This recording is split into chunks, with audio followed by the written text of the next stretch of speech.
नमस्कार। विचार मंथन में आपका स्वागत है। यूपी इस समय चर्चा में है। चर्चा में चुनाव के कारण नहीं, अन्य मुद्दों के कारण नहीं, जीका वायरस के कारण। और कहा जा रहा है कि यूपी में जीका वायरस का गंभीर खतरा है और उसका एक सैंपल मिला है हमारे कानपुर में, जहाँ जांच हो रही है। कह रहे हैं इसकी रोकथाम के लिए 10 टीमें बताई गई हैं, केंद्रीय टीम भी आई है, अलर्ट कर दिया गया है, यूपी को भी अलर्ट कर दिया गया है। और कहते हैं कि इसके पहले ये जीका वायरस केरल में आया था और उसके बाद यूपी में आया। हालांकि जो बातें आ रही उसके अनुसार अभी तक इसका सोर्स नहीं पता चल पा रहा है कि जो एयरफोर्स के वारंट ऑफिसर को ये जीका वायरस हुआ है उसका स्रोत क्या है, कहाँ से आया।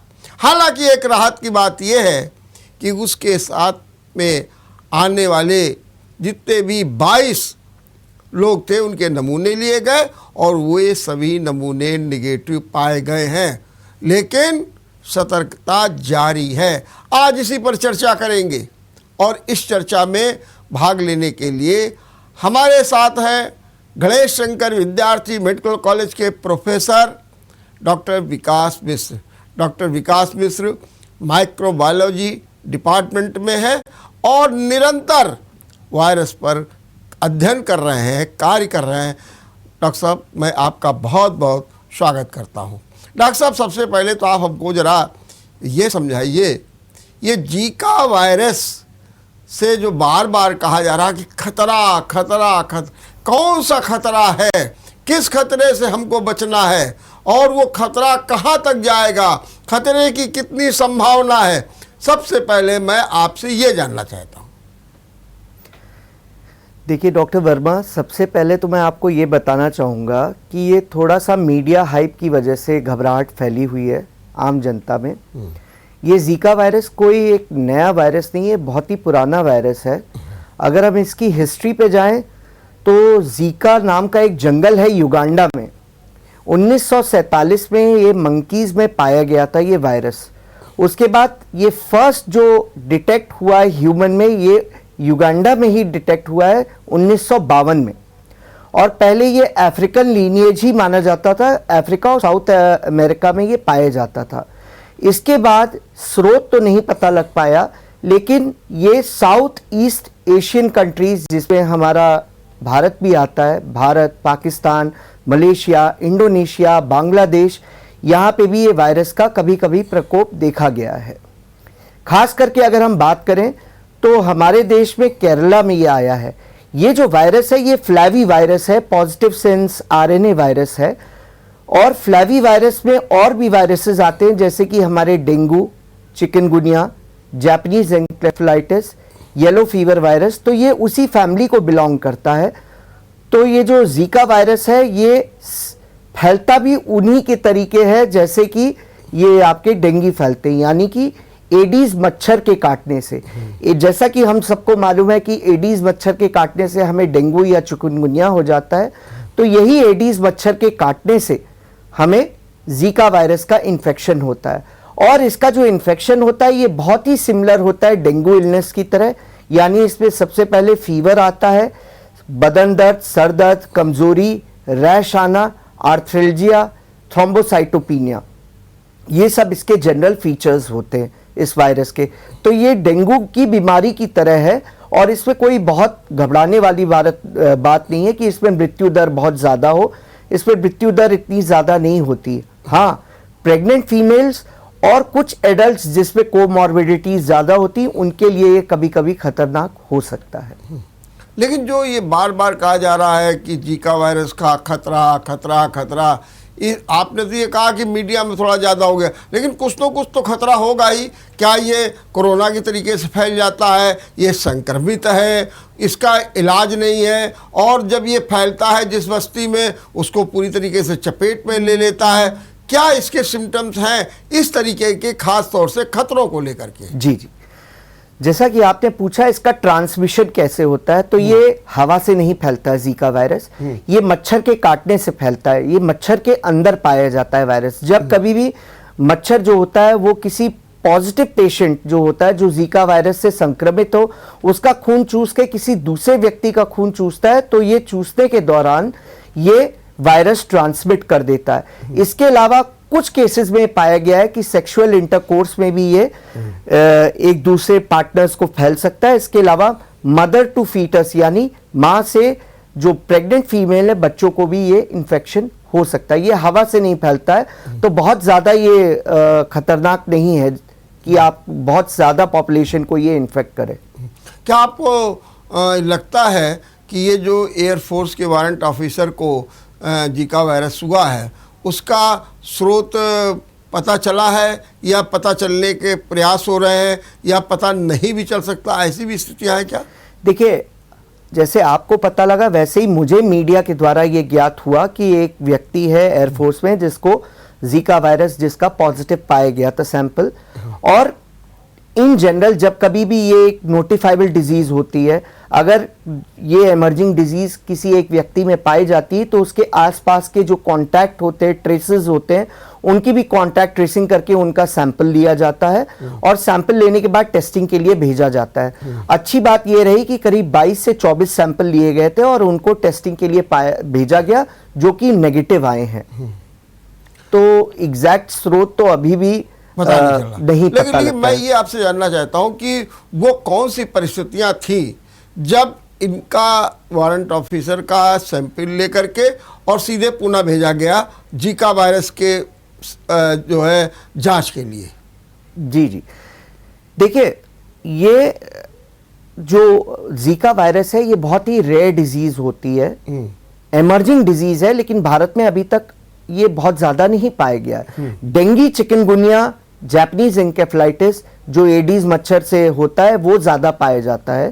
केरल में कुछ केसेस पाए गए थे, उसकी आशंका को लेकर के ये बुखार में इस व्यक्ति का डेंगू नेगेटिव आया था, चिकनगुनिया नेगेटिव आया था, मलेरिया नेगेटिव आया था, तो जीका वायरस के लिए सोचा गया और डॉक्टर्स ने उसका सैंपल भेजा तो वो एक्सीडेंटली जीका वायरस के लिए पॉजिटिव आया। हालांकि मैं यहाँ पे ये बताना चाहूंगा कि इसका जो डायग्नोसिस का तरीका होता है वो 3 प्रकार का होता है। एक होता है रैपिड कार्ड टेस्ट जो कि 10 से 15 मिनट में रिपोर्ट आ जाती है, जो डेंगू में भी करते हैं। दूसरा होता है एलाइजा टेस्ट जिसमें आईजीएम और आईजीजी एंटीबॉडी डिटेक्ट करते हैं। और तीसरा होता है पीसीआर। पीसीआर में हम इसका नॉन स्ट्रक्चरल प्रोटीन जो होता है 5th रीजन आपका नॉन स्ट्रक्चरल प्रोटीन का, उस जीनोम को डिटेक्ट करके उसको हम एम्पलीफाई करते हैं। तो जो एलाइजा और रैपिड कार्ड टेस्ट होता है इसमें कई बार फॉल्स पॉजिटिव भी आता है, जैसा कि मैंने आपको बताया कि ये फ्लैवी वायरस को बिलोंग करता है, तो फ्लैवी वायरस में डेंगू, चिकनगुनिया भी आते हैं। तो यदि कोई मरीज डेंगू या चिकनगुनिया से भी पीड़ित है तो ये फॉल्स पॉजिटिव रिपोर्ट आ जाती है एलाइजा में, तभी इसका सबसे डायग्नोस्टिक पीसीआर होता है। अब ये मुझे नहीं मालूम है कि इसकी डायग्नोसिस एलाइजा से बनाई गई है कि पीसीआर से बनाई गई है। पीसीआर से अगर बनाई गई तो कंफर्म्ड है जीका है, लेकिन अगर पीसीआर से नहीं एलाइजा या रैपिड कार्ड से किया गया है तो बहुत हद तक ये चांस हो सकती है कि क्रॉस रिएक्शन के कारण फॉल्स पॉजिटिव आया हो, क्योंकि कांटेक्ट ट्रेसिंग में ये पाए नहीं गए, कोई भी मरीज जीका वायरस से पीड़ित पाया नहीं गया। वैसे ये बताइए, जैसे अभी आप कह रहे थे बार बार कि मीडिया में ज़्यादा आया है, ऐसा कोई विशेष खतरा नहीं है, तो फिर क्या कारण होता है कि यूपी को अलर्ट कर दिया गया? आपके हैलट अस्पताल में भी व्यवस्थाएं की गई, केंद्रीय टीम भी आ रही है, 10 टीमें रोकथाम के लिए लगाई गई, तो ये जो सब हुआ टाइप का खड़ा कर दिया गया तो उससे तो आम जनमानस में तो चिंता की बात हो ही गई है। मेरा सीधा सीधा सवाल ये है कि ऐसी कौन सी परिस्थितियाँ थी जिस पर पूरे यूपी को भी अलर्ट कर देंगे, सब कुछ कर देंगे? क्या कारण आप मानते हैं इसका?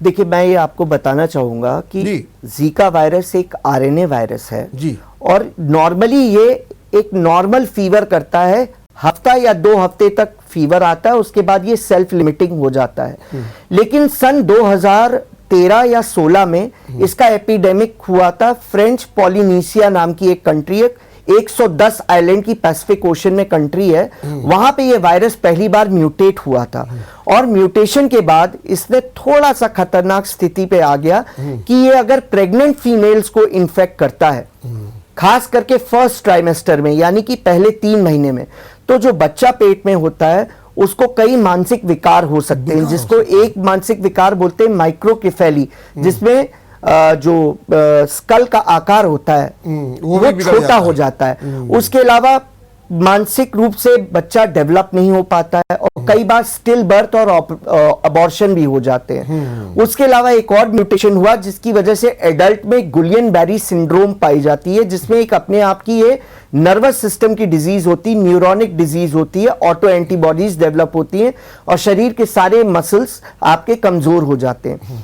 तो इसी को लेके सरकार ने, क्योंकि सरकार का काम है कोई भी नई डिजीज हो तो उसको नोटिफाई करना है, ये प्रेग्नेंट फीमेल्स के लिए खतरनाक होता है इसलिए उसको नोटिफाई करना जरूरी, इसलिए अलर्ट सरकार ने जारी किया है, जिससे कि अगर कोई व्यक्ति जो बुखार से पीड़ित है और उसका डेंगू, मलेरिया, चिकनगुनिया नेगेटिव आ रहा है तो एक बार जीका वायरस का टेस्ट कराया जाए और खास करके प्रेग्नेंट फीमेल है तो माइक्रोकेफेली ना हो, बच्चों में मानसिक विकार ना हो, इसको लेके ये अलर्ट। तो क्या ये कोरोना की तरीके से इसमें भी आइसोलेट किया जाता है, कंटोनमेंट जोन बना दिया जाता है और सारी सफाई की व्यवस्था की जाती है, और ये एक प्रक्रिया होती है बिल्कुल कोरोना की तरीके से? देखिए, कोरोना जो बीमारी है वो सांस के द्वारा फैलती है, वाला कंटेनमेंट अलग हो गया जी। ये कंटेनमेंट थोड़ा सा अलग होता है ज्योग्राफिकल डिस्ट्रीब्यूशन के हिसाब से। मैं आपको बताना चाहूंगा क्योंकि ये मच्छर के काटने से, ज्यादातर मच्छर के काटने से फैलता है, तो उस ज्योग्राफिकल एरिया में जो मच्छर होंगे वो दूसरे व्यक्ति को भी काटेंगे और नेचुरली उनमें अगर जीका वायरस होगा तो वो दूसरे लोगों को भी फैलाएंगे।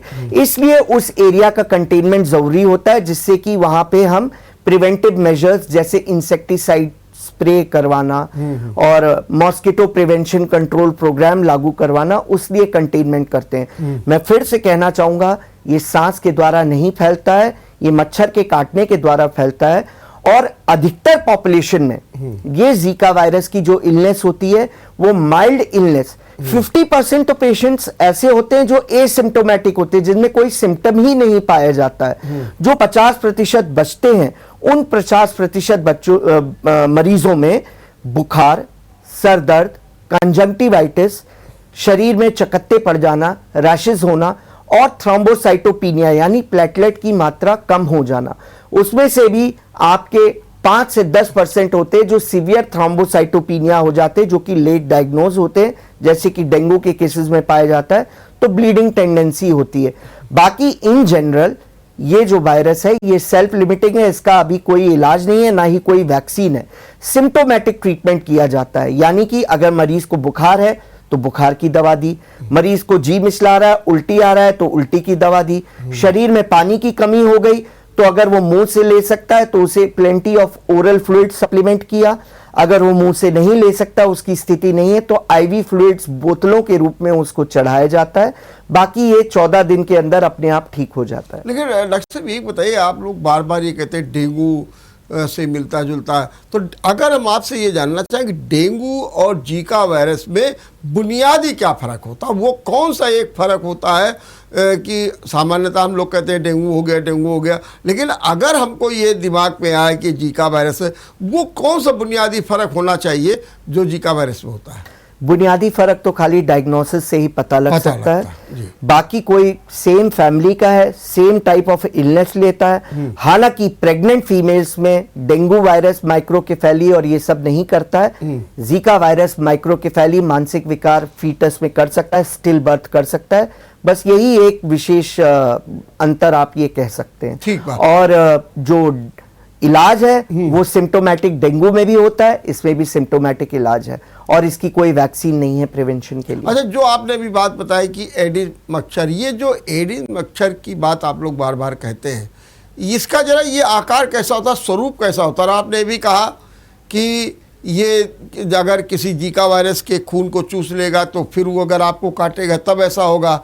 दूसरा, आपने सेक्स की बात भी की कि ऐसे भी हो जाता है। मेरा सवाल आपसे ये है कि क्या इन दो कारणों के अलावा भी कोई कारण होता है और ये मच्छर का आकार और स्वरूप, क्या हम लोग भी अपने यहाँ ये मच्छरों से बचाव के लिए कुछ कर सकते हैं? जी, देखिए, अगर मच्छरों की बात करेंगे तो अपने यहाँ वेक्टर बॉर्न डिजीजेस बहुत ज़्यादा हैं। जैसे कि एक क्यूलेक्स मॉस्किटो होता है, क्यूलेक्स मॉस्किटो मलेरिया फैलाता है, वो भी एक जीवाणु होता है। एडीज मच्छर होता है, वो Japanese encephalitis, dengue, chikungunya, yellow fever, इसके साथ टिक बॉर्न एन्केफेलाइटिस, ये सब बीमारी करता है। उसके अलावा मैंसोनिया एक होती है मच्छर। तो इन मच्छरों को फर्क करना बहुत ज़रूरी होता है। जिस तरीके से एडीज मच्छर की अगर हम बात करें तो जो प्राइमरली जीका वायरस का इन्फेक्शन हुआ था अफ्रीका में, उस मच्छर को प्रजाति को बोलते हैं एडीज अफ्रीकैनस। एडीज अफ्रीकैनस यहाँ पे नहीं पाया जाता है। हमारे साउथ ईस्ट एशिया में एडीज इजिप्टी और एडीज एल्बोपिक्टस, ये दो तरह के मच्छर पाए जाते हैं, जिसमें से एल्बोपिक्टस यूबिक्यूटस है, सब जगह पाया जाता है। एडीज इजिप्टी आपका नॉर्थ इंडिया में ज्यादा पाया जाता है। ये जो मॉस्किटो होता है इसको हॉपिंग मॉस्किटो भी बोलते हैं या टाइगर मॉस्किटो भी बोलते हैं, क्योंकि ये अपने आप में एक स्ट्राइप्ड पैटर्न होता है। जैसे टाइगर की स्किन में स्ट्राइप्स होते हैं, ऐसी इसके में स्ट्राइप्स होते हैं। और ये हॉप करता है, यानी 2 फीट से ज्यादा ऊपर ये नहीं उड़ सकता है। और खास बात यह है कि ये साफ पानी में पनपता है और इसके जो काटने की वो होती है ये दिन में काटता है, जबकि क्यूलेक्स होता है वो रात में काटता है। ये थोड़ा सा फर्क है मॉस्किटो की जो बात कर रहे हैं हम एडीज और क्यूलेक्स में। जी, तो मैंने कहा जो आपने 2 कारण बताए, उसके अलावा भी कोई कारण है जिससे जीका वायरस फैलता है? देखिए, शोध में पाया गया है जी, जो कि मैंने आपको सेकंड कारण कहा था, सेक्सुअल इंटरकोर्स। जी, ये मनुष्य में खास करके मेल्स के सीमेन में 3 महीने तक पाया जाता है। एसिम्प्टोमेटिक रहेगा, सीमेन में ये 3 महीने तक रहता है और सीमेन के द्वारा ये अपने फीमेल पार्टनर को 3 महीने के अंदर ट्रांसमिट हो सकता है।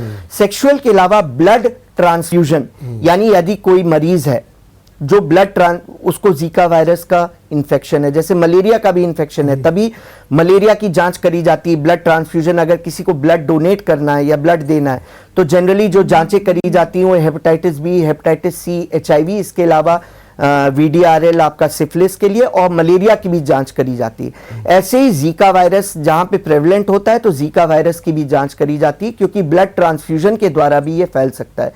इसके अलावा प्रेग्नेंट फीमेल अगर कोई है तो वो प्लासेंटा के द्वारा, प्लासेंटल ब्लड से ये फीटस को भी इन्फेक्ट कर सकता है। तो ये प्राइमरीली 4 तरीके हैं। सबसे कॉमन जो तरीका है वो मच्छर के काटने से, दूसरा सेक्सुअल इंटरकोर्स से, तीसरा ब्लड ट्रांसफ्यूजन से, और चौथा जो कि आपका प्रेग्नेंट फीमेल के द्वारा अपने बच्चे और फीटस को ट्रांसमिट किया जा सकता है। अच्छा, ये मैं आपसे और जानना चाहता हूँ कि जैसे फीमेल जो है उनको ज़्यादा सतर्कता बरतनी चाहिए, क्या इसमें कोई एज ग्रुप भी होता है कि बुजुर्ग के लिए ज़्यादा होता है, बच्चों के लिए क्या है, युवाओं के लिए क्या है? महिलाओं की तो बात मान गया, खास तौर से प्रेग्नेंट महिलाओं के लिए। लेकिन अगर हम आपसे बात करें कि ये जो एज ग्रुप के विभिन्न प्रकार के लोग होते हैं, क्या उनमें भी कोई विशेष सतर्कता की बात होती है कि वो किसी को भी हो सकता है?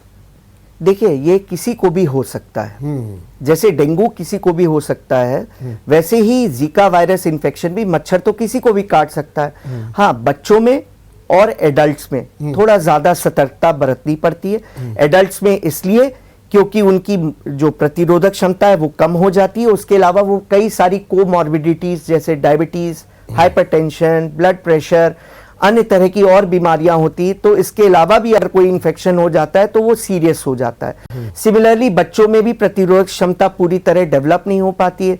बच्चों में भी यही ध्यान रखना पड़ता है, ज्यादा इन्फेक्ट होता है। हाँ, अगर कोई प्रेग्नेंट फीमेल, मतलब कोई अगर प्रेग्नेंट होना चाहती है और वो जीका बॉर्न एरिया से आई है तो उसे कम से कम 2 महीने तक इंतजार करना चाहिए अपनी प्रेगनेंसी अटेन करने के लिए। 2 महीने बाद वो फ्री हो जाएगी कि अगर उसमें जीका एसिम्प्टोमेटिक भी है तो 2 महीने बाद उसको जीका ट्रांसमिट नहीं होगा। ये सतर्कता बरतने की बहुत जरूरत है जी। अच्छा डॉक्टर साहब, ये भी बताइए कि ये जो मच्छर हैं और इनसे बार बार ये होता है कि हमको इनसे बचाव करना है। अपने कानपुर की अगर आप दशा देख लें, उसके अनुसार आपको क्या कहेंगे और कैसे बचाव करना चाहिए? देखिए, बचाव में बहुत सिंपल चीज़ें कर सकते हैं। नंबर 1, जब भी बाहर निकले या घर के अंदर भी फुल स्लीव्स के कपड़े पहने।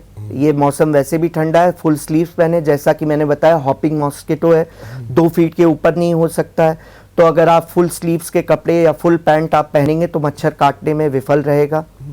उसके अलावा घर के अंदर आप साफ सफाई रखें।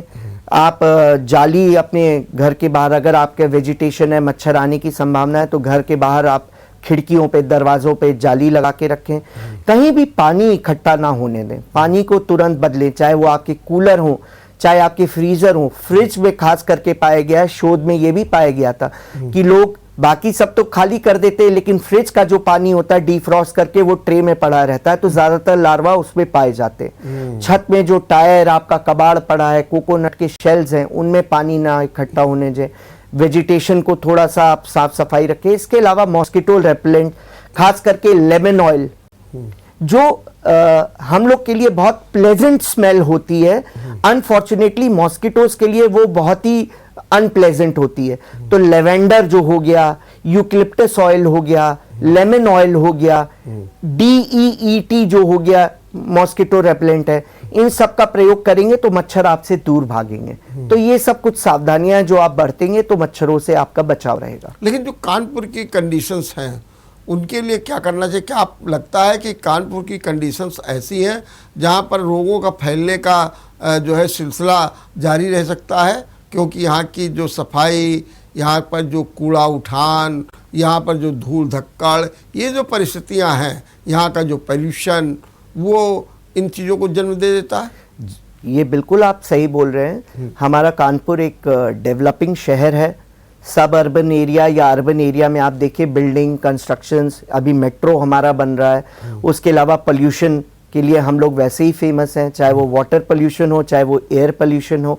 तो ये भी बहुत हद तक आप मान के चलें कि बीमारियों को न्योता देता है, क्योंकि पोल्यूशन ज़्यादा होगा तो आप देखते हैं COPD के पेशेंट्स ज़्यादा हमारे कानपुर में पाए जाते हैं, TB के पेशेंट्स ज़्यादा पाए जाते हैं, प्रतिरोधक क्षमता कम होती है। इसके अलावा जहाँ पे एरिया में साफ सफाई नहीं होगी तो मच्छर और तरह के कीटाणु ज़्यादा उत्पन्न होंगे, तो बीमारियां भी बढ़ेंगी।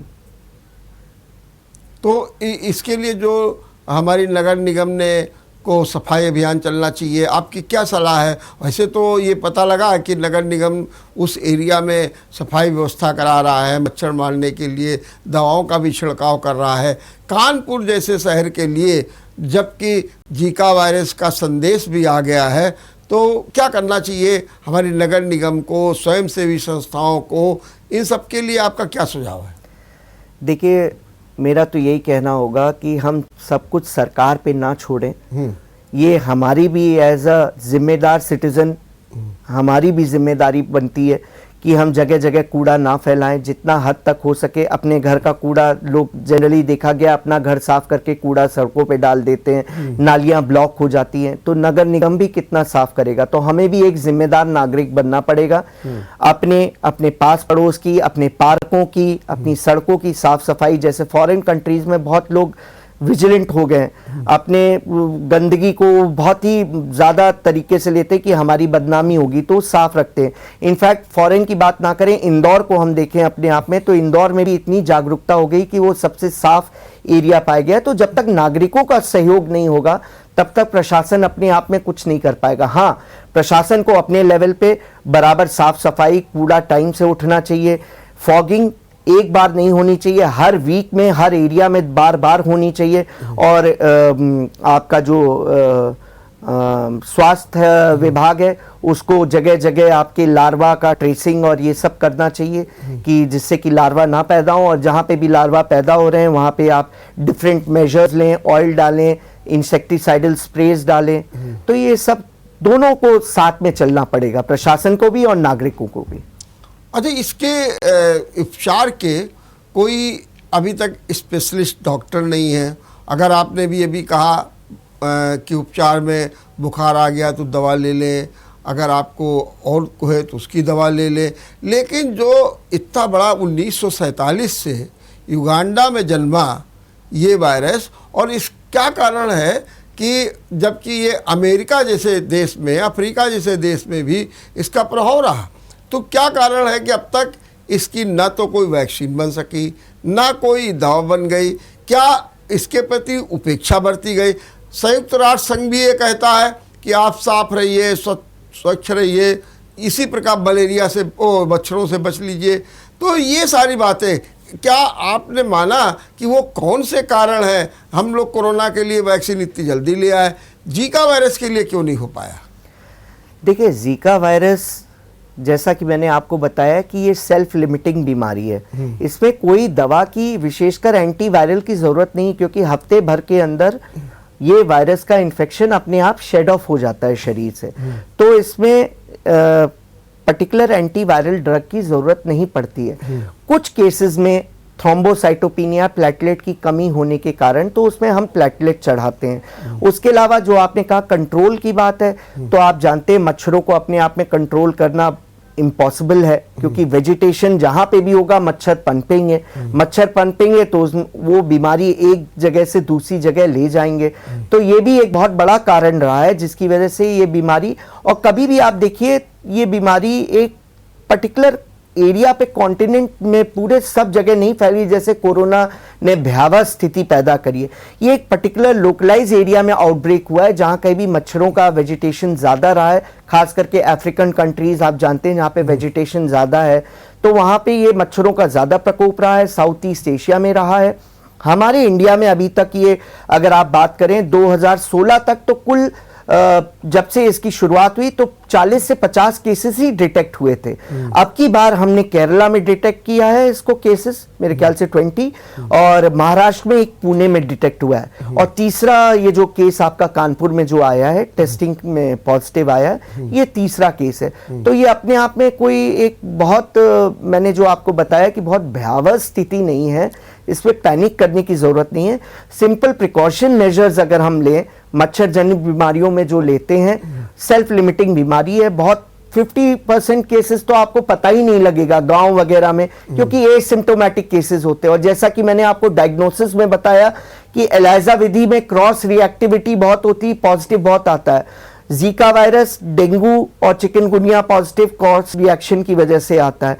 तो पीसीआर ही है, पीसीआर आपका गांव वगैरह में अभी तक अवेलेबल नहीं हो पाया है इसका जो वो है, तो ये डिटेक्ट भी बहुत कम हुआ है।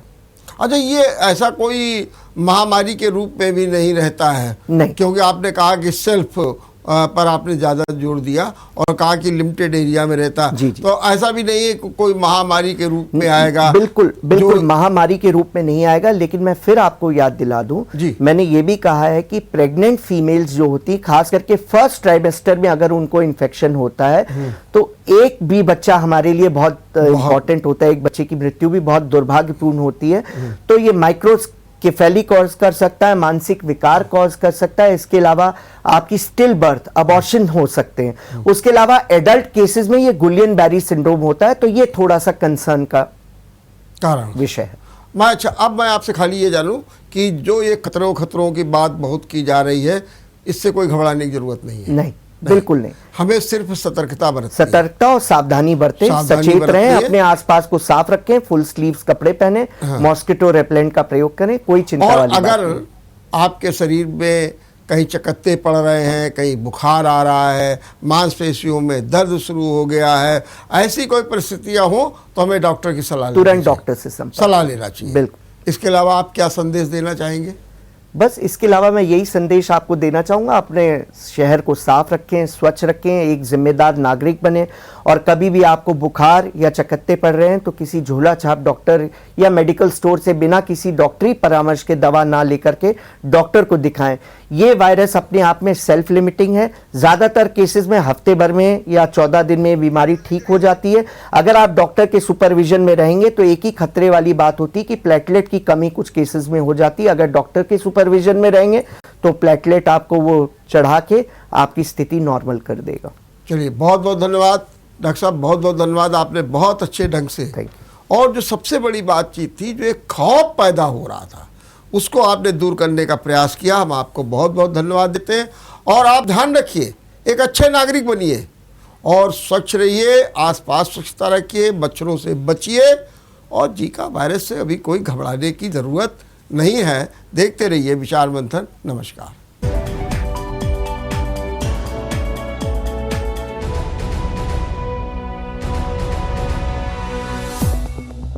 अगर आपको हमारा वीडियो पसंद आया हो तो हमें लाइक करें, सब्सक्राइब करें और ज्यादा से ज्यादा शेयर करें और हाँ, बेल आइकॉन दबाना ना भूलें ताकि हर खबर का अपडेट आप तक पहुंचे तुरंत। आप हमें इंस्टा, ट्विटर और फेसबुक पर भी फॉलो कर सकते हैं। हमारी आईडी है @JMT News Flash।